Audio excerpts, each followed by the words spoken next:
Recession fears continue to mount, and leading indicators are pointing toward further economic weakness. But what would be the tipping point that actually pushes the U.S. into a recession? Great question you asked. Joining us now to break that down is Liz Ann Sonders, the Chief Investment Strategist over at Charles Schwab. Liz Ann, great to see you this morning, and thanks for taking the time as always, particularly within your 2023 outlook. I was particularly interested within this that you've described as a rolling recession, or a recession of the rolling variety.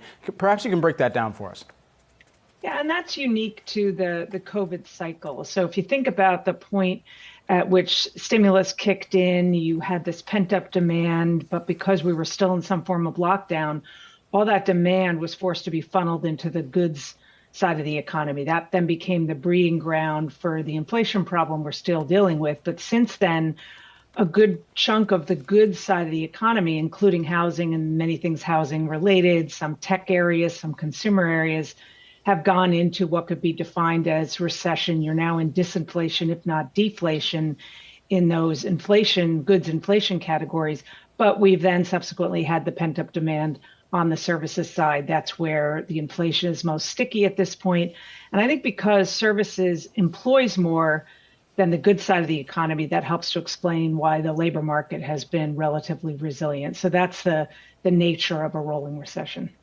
And, I know we've talked about this a little bit before, Liz Ann, but we all know things are slowing. There's all this debate about whether we're in a recession, whether it's going to be this rolling recession that you describe or not.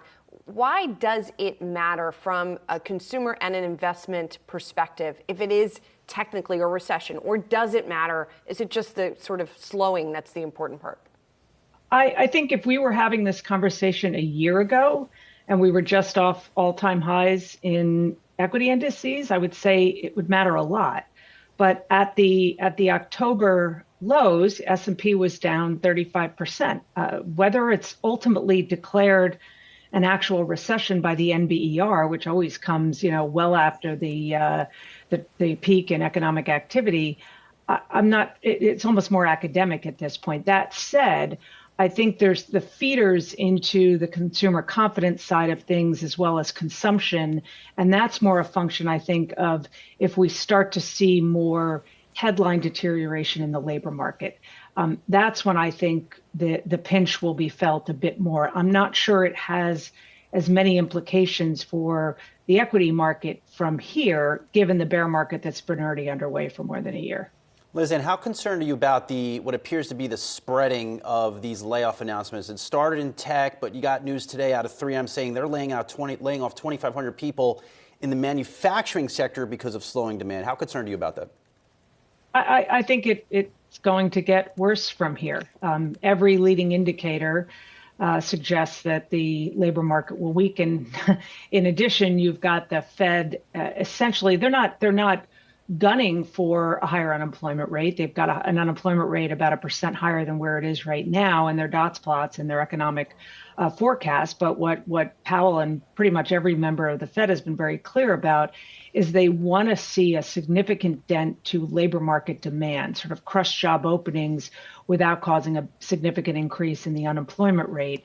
Now we are starting to see some pretty sizable layoffs. Interestingly, they're larger companies, and they're more on the goods side of the economy, where you're still seeing hiring on the services side of the economy. What it should have the effect of doing is continuing to bring down measures of wage growth that are done with averages, like average hourly earnings, because you're now increasingly taking larger wage jobs out of the mix. And the services areas that are hiring, leisure and hospitality as an example, tend to be on the lower end of the wage spectrum. So that's the way the average works. You take some of the larger numbers out, it's going to bring it down. That may be some false hope, or maybe actual justified hope on the inflation side, but it's not necessarily a great sign for the economy more broadly. Within kind of the energy equation that we've been tracking last year in 2022, and then even further into 2023 as well, it still continues to be one of the preferred plays out there on the street. Within the GOP House vote that's scheduled for this week on an SPR bill, it's particularly being monitored because this is tied to perhaps the drawdown in 2022, efforts to refill this year as well. Is there any broader economic impact that you anticipate from that if it does go through?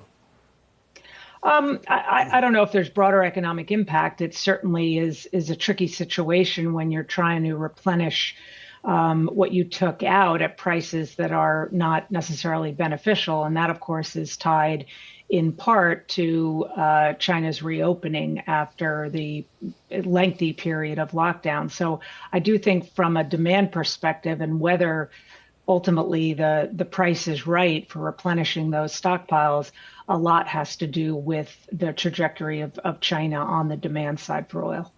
Liz, and finally, as we look out here into 2023, is there one sort of message that you want to impart to investors more than any other to help them make money this year? Is there one theme that you really have high conviction on? So we have the return of the risk-free rate, courtesy of the aggressive Fed cycle, and that is reconnecting fundamentals to prices. It means there's price discovery again. One of our big themes has been taking a factor-based approach and focusing on factors that represent what's dear or missing in the market. So strong free cash flow, strength of balance sheet, positive earnings revisions, pricing power. But it's also been an environment where active is having its best year relative to passive in a very extended period of time. And I think that in large part is to the benefit of investors, to the benefit of stock pickers. I just think for now, you don't want to fall into the trap of going way down the quality spectrum into some of the meme stocks.